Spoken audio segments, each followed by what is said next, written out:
that our government worked with the United States of America, a foreign government, to organize a military action against a terrorist group in another foreign country in West Africa, Nigeria. There are very important questions to be asked. That at no stage in the 8 years of the Akufo-Addo administration did the government of Ghana get into any agreement with the United States to have Ghana be used as a base for launching military attacks in other foreign countries. If the government of Ghana entered into any such agreement with the government of the United States of America, the dictates and tenets of our national constitution are express and clear that such agreements must necessarily elicit parliamentary approval. And so if there was any such agreement, why has the government as yet not tabled that agreement before the Parliament of Ghana for ratification or otherwise? The wish of this government is to be able to create jobs, not only in the security service, but across the sectors, to our teeming youth that are direly in need of jobs. But since the past 2-3 days, there have been a lot of misconception in the social media talking about the recruitment exercise. And we needed to put some perspective right. One, we started this process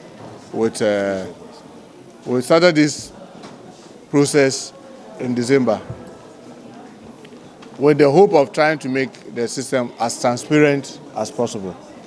And with transparency, you need to open it up by showing people how they can apply. Then you take them through the process. Coincidentally, by the time the deadline for application was closed, and this is very important, there was a total of 506,618 applicants. Over 500,000 Ghanaians youth were urging to be able to join our security service. This is an excellent thing. People who want to come forward and be able to serve their country, which is a very good thing. But as all of us know, out of these over 500,000, there was over 130,000 applicants to the police alone.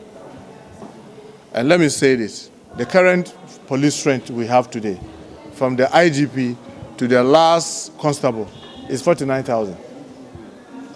The total police force we have is 49,000. Yet we had 130,000 young people wanting to join the service. As you know, we are under an IMF program, and knowing also the economic challenges that we inherited, and being the first recruitment that we'll be doing, the economy can only bring in 2,500 more police officers. I mean, other ranks, and then 500 cadets. So when you put that, that's just about 3,000. Meanwhile, we have 130,000 that are opting to join the police. With the Ghana Immigration Service, by the time we closed the portal, to our utmost shock, there were more applicants to the Ghana Immigration Service than even the Ghana Police. The total of over 180,000 young men wanted to join the Ghana Immigration Service. But the interesting thing is that today, the Ghana Immigration Service, the strength from the Comptroller General to the last officer at immigration stands as 18,300, less than 20,000. Yet you have 180,000 opting to join. And unfortunately, because of the space, the fiscal space, we could only have a space for 1,000. When you come to Ghana Fire Service, by the time the portal closed, there were 124,000 applicants. Meanwhile, the current National Fire Service, from the chief fire officer to the last officer, they are just about 17,000 plus. Yet you have 124,000 wanting to join the Ghana National Fire Service. The Ghana Prison Service, when the portal closed, there were 71,000 applicants. The Ghana Prison Service, as we speak today, their strength is just a little over 14,000. So just suppose their strength now, as against the number who wants to come. In the case of the Ghana Prison Service, the space could only accommodate 500. So the total space we have to be able to recruit in this first phase, and my emphasis, first phase of the recruitment process, is only 5,000. And yet you have over 500,000 Ghanaians who want to join. So the NDC has betrayed the Ghanaian farmer. Mr. Speaker, when they were in opposition, they promised that they will pay a farm gate price per bag of cocoa, 6,000 Ghana cedis. Today, the reality is different.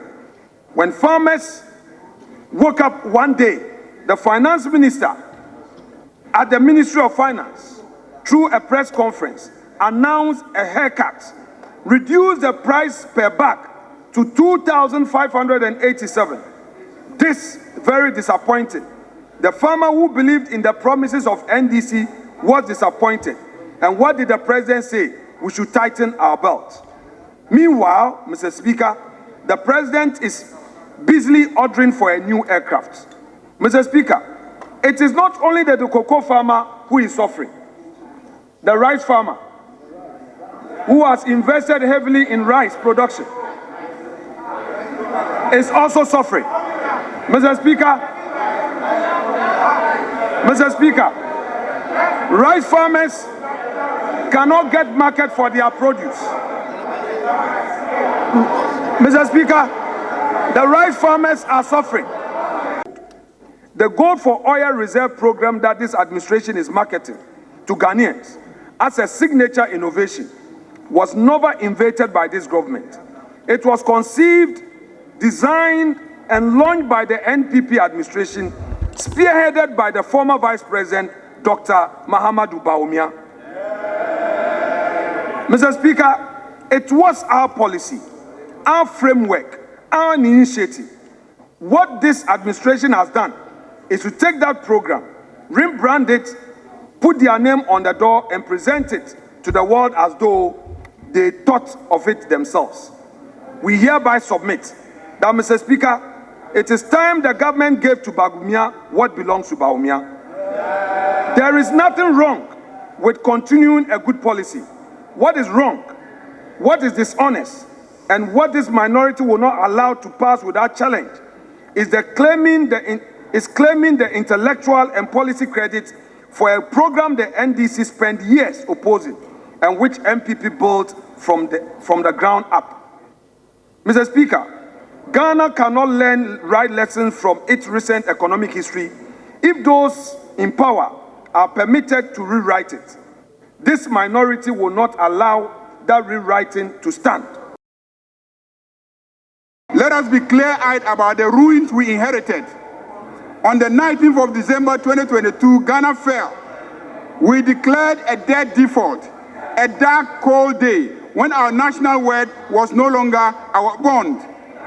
We inherited a shackle of 80 billion in energy debt and an economy gasping for air with inflation at 54.1%. Our reserves were depleted. Our credit was crushed. Our youth looked at the horizon and saw only a wall of uncertainty and despair. But, Mr. Speaker, a house is not judged by how it stands in the sun, but by how it held firm during the storm. When the winds of that default threatened to rip the roof off our republic, there were those who whispered that Ghana was finished. They suggested we were a failed experiment, but they were wrong. Under the resetting Ghana agenda, we did not just patch the leaks, we reinforced the foundation. We chose the difficult part of structural integrity over the easy part of political convenience. We performed a fiscal bypass on a dying economy. And today, Mr. Speaker, the patient is not just walking, the patient is running and ready to fly. Spectacular display of fiscal athleticism, our cedi has ceased its frantic retreat. It has appreciated by 40.7% against the US dollar and 30.9% against the pound.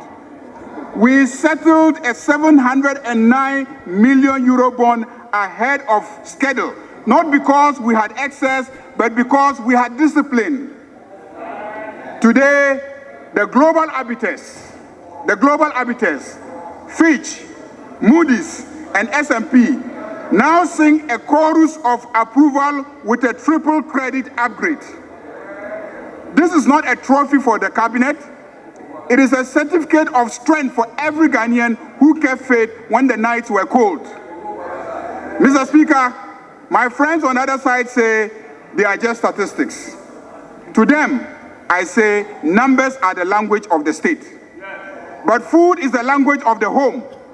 General inflation has plummeted to 3.8%. Food inflation has been tamed to 4.9%. When petrol prices drop from 15 cedis to 20 cedis, 15.20 to 9.99 cedis, it is a pay rise for every taxi driver, every trotro driver, every trader gets a check when the prices of petrol reduce. Payment of 10.5 million Ghana cedis was recorded as having been made into an account named the buffer account at a commercial bank.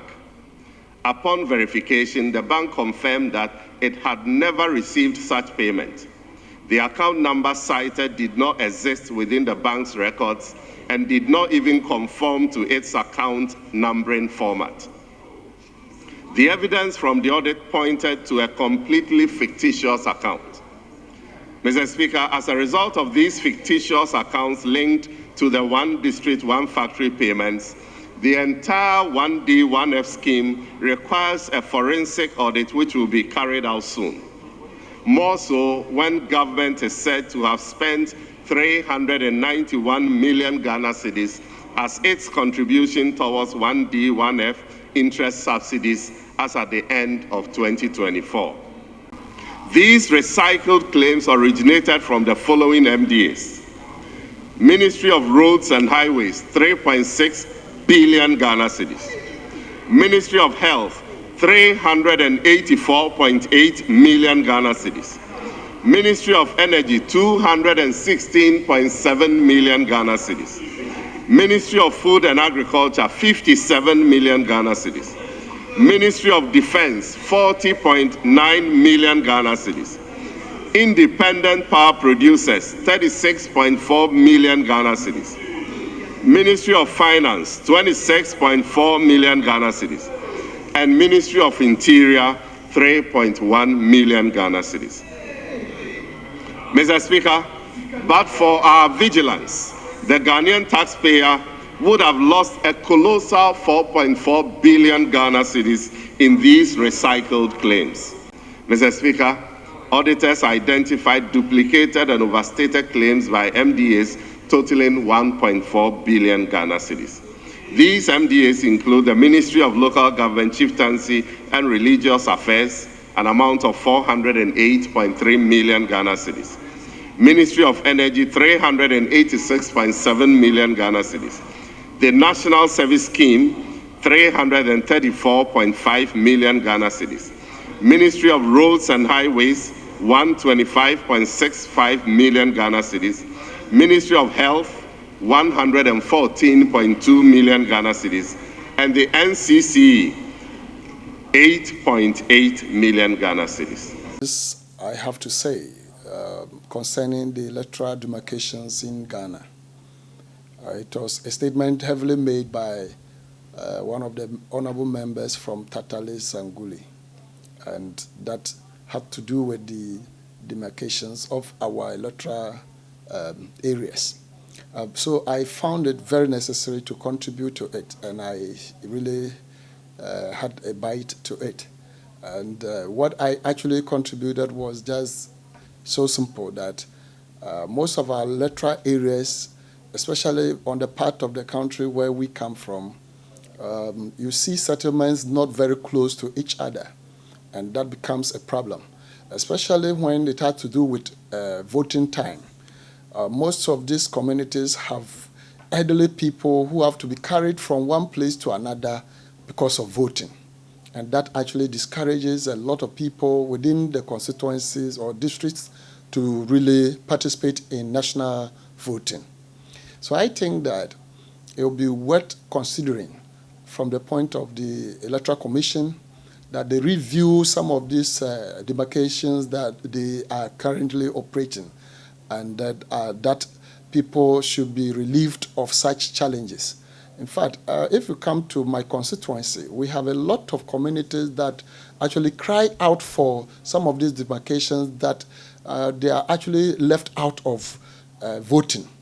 A place like in Jeremado, I mentioned earlier on my submission, it's a community with thousands of people, and sometimes they will vote till night. And all this had to do with the fact that their electoral area is curved in a way that is not helping them, which means that they have to use, motorbikes and, cars to carry people from one place to another, even though the roads are not more trouble, but they want to actually exercise their national duties by voting. So most of those places, they really face a lot of challenges. And I think it should be worth considering that we should actually redemarcate some of these places. In fact, when you come to Welensey, as the map may indicate, my constituency ran through other constituencies to some electoral areas. And that is not really helping at all. Because if you get through Welensey, you go through Bimbila. Take another 10 before you get to some of these electoral areas. And that you would never believe it is part of Welensey constituency. And when you come to an area called overseas, it is sort of an area you use through in Quantanov. Then you cut through to that area. And that you are cutting through another constituency to meet such an area. When it comes to development, sometimes development is not actually taken there, or because of some of these challenges that we have. So I think that it is worth considering that most of our electoral areas should be redemarcating. You go to communities like Patang. Patang has a larger community, but they moved this community to a settlement that is just about 3 houses or not more than 3 houses, that they have the voting area there. They have to move their people, both the old and young ones, to those places to vote. So I find it very difficult to explain this, but I think if we can look at it, it's a general problem, because colleagues could have also contributed on the floor of Parliament to this. Now, in some of our petition, I'm say last year, somewhere April, na press conference. Kachira Ban say, Yashua Kwaya go face the Afaso over the past 35 years now. Say Aban Anje Ejumano and free go face for Nsema. Yabema community nimu ayate say boko. Say Aban so ni anje ho. Nti Aban jina asama ye kan no so. Waji Ejumana ayeden. Every go face for Nsema. Yankopon ya adoma from 18th of April. Ejumani nye go face dia biem. Nti edikan no ye de aseda kese pa ene ede ma Aban se ne reset agenda no wa hyase no oyeden oye ye besan so ato asa Aban se ekoso no company bia ne mbre beso bia no omomodena na onye den onje adwuma ne mfiri nsem na omfa magana ni onimde na obetumi aye adwuma ne ye ema sika no ayeden atena gana ha the senti inande ye de petition ye de abre oye parliament ha na presidential Flaster House nso ena ye de eko asema ye kan nyina ne se yehwe Ghana ha no ma mines na wo ha ni nyina no adwuma na ye no ye ebibifo na ye mpanyimfo wo ho no nyina ye adwuma no na mfaso no moma ayeden akọ foreigners investors ne ho aye gidi se ye de magana ni a obetuma aye adwuma no ayeden waye ne ye yehwe awaso Aban je adwuma no beye 203 nimu ho free China for nsem edema 1 Mr. Ofolipenyini yehwe the way a Mr. Ofolipenyini aye adwuma na wo awaso a eye nuso kire se Ghana for nso ye de adwuma ne mana ye na ebetuma ayeden aye na after ye press conference wo daman oye last year no na youth ni nyina catchment youth mpanyimfo ye omugina mensa ne mfa nsu ye nyina ye tena ase na edwene ho ne hu se ye ba Ghana ha no ma oye EMP oye Ibrahim Mahama ne EMP oye mines adwuma no operations take almost 70% of adwuma no Ibrahim for the past 30 years ni why mining no ama go face and the takwa and the dama nyina and even outside uko friends saying Sierra Leone and other countries nso a wakwa akoye adwuma ho we kire say ye de adwuma ne 30 ne ye den e ka no ho a obetumi aye adwuma no wa ye nie na oye community youth no nso ye nso ye hia pa say ye behwe sansensem we bi ne ya ye den ya ka oni sen Ibrahim Mahama ya sere aban so on fa adwuma ne mo no because e gidi say ono no obetumi aye adwuma no mo wa ye na mfa so nso aye den aba so ama o my Ghana e na ye community ni nyina ba ni nyina mu nso no ye de adesede bi ato Ibrahim Mahama anase aban nanim say so de adwuma ne ma Ibrahim Mahama dia te say de yesere